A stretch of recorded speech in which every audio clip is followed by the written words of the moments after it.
আমি যখন আমার স্কুল লাইফে ছিলাম, তো আমার একটা খুব ক্লোজ ফ্রেন্ড ছিল সায়ন নামে। তো সে খুব ভালো ড্রয়িং করতো।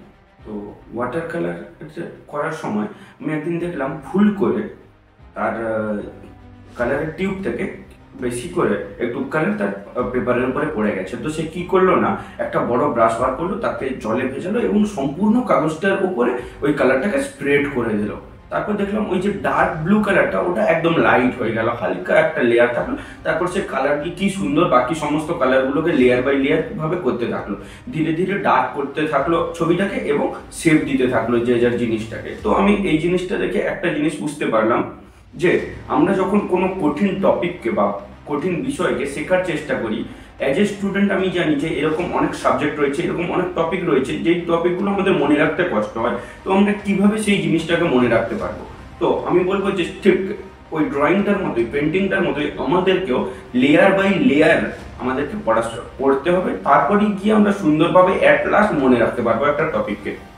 মনে করুন একটা টপিক রয়েছে, যে টপিকটা টোটাল 50টা পেজের। তো সেই 50টা পেজের যে টপিকটা রয়েছে, যে চ্যাপ্টারটা রয়েছে, সেই চ্যাপ্টারটাকে আমরা কিভাবে পড়বো? প্রথমে ওভারভিউ বা ড্রোন ভিউ বা আই বার্ড ভিউ থেকে আমরা দেখার চেষ্টা করব এবং সম্পূর্ণ চ্যাপ্টারটাকে, সম্পূর্ণ টপিকটাকে আমরা একবার জাস্ট চোখ বুলিয়ে নেব বা রিডিং পড়ে নেব যে সম্পূর্ণ চ্যাপ্টারটায় কি কি রয়েছে।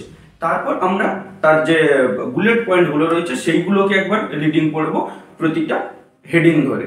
তো সেইটা পড়া শেষ হলে তারপর আমরা প্রতিটা বুলেট পয়েন্টের আন্ডারে যে ডেফিনেশন গুলো রয়েছে, যে এক্সাম্পলস গুলো রয়েছে, যে ফর্মুলা গুলো রয়েছে, আমরা সেগুলোকে পড়বো। ঠিক এইভাবে পেন্টিং মেথডে লেয়ার বাই লেয়ার করে আমরা এই পড়াটাকে শিখতে পারি। তো আমার সেই ফ্রেন্ডটা যার কথা আমি বললাম, সে এখন খুব ভালো একজন আর্টিস্ট। তো আমি ভেবেও এই ব্যাপারটা খুশি হই যে আমার একটা ফ্রেন্ড আর্টিস্ট, এবং আমি তার কাছ থেকে কোনো না কোনোভাবে কিছু না কিছু একদিন না একদিন আমি শিখতে পেরেছি। তো এই ব্যাপারটা নিয়ে আমিও খুব খুশি। আপনিও এই ব্যাপারটা নিয়ে আনন্দিত থাকুন যে আপনার কোনো ফ্রেন্ড যদি জীবনে ভালো কিছু করছে, তো তাকে অ্যাপ্রিসিয়েট করুন, তাকে সাহায্য করুন, তার সঙ্গে থাকুন। দেখবেন কতখানি আপনার মনে আনন্দ আসবে যে আপনার চাইল্ডহুডের কোনো ফ্রেন্ড জীবনে ডেভেলপ করেছে। তো মূল কথা ফিরে আসি যে কোনো কিছু কঠিন জিনিসকে শিখতে গেলে আমাদেরকেও ঠিক ওইভাবেই লেয়ার বাই লেয়ার করে পেন্টিং মেথডে শিখতে হবে। দিলে আমরা খুব সহজেই কোনো একটা কঠিন টপিককে বা কঠিন বিষয়কে আমরা খুব সহজে শিখে নিতে পারবো বা আমাদের আয়ত্তে আনতে পারবো। তো এই রকম ভিডিও যদি আপনারা দেখতে চান আরও, তো আমার এই চ্যানেলটাকে সাবস্ক্রাইব করুন, বেল আইকনটাকে ক্লিক করুন, এবং পরবর্তী ভিডিওটা আমি আপনার জন্য কোন বিষয়ের উপরে বানাবো সেটা আমাকে কমেন্ট সেকশনে জানান।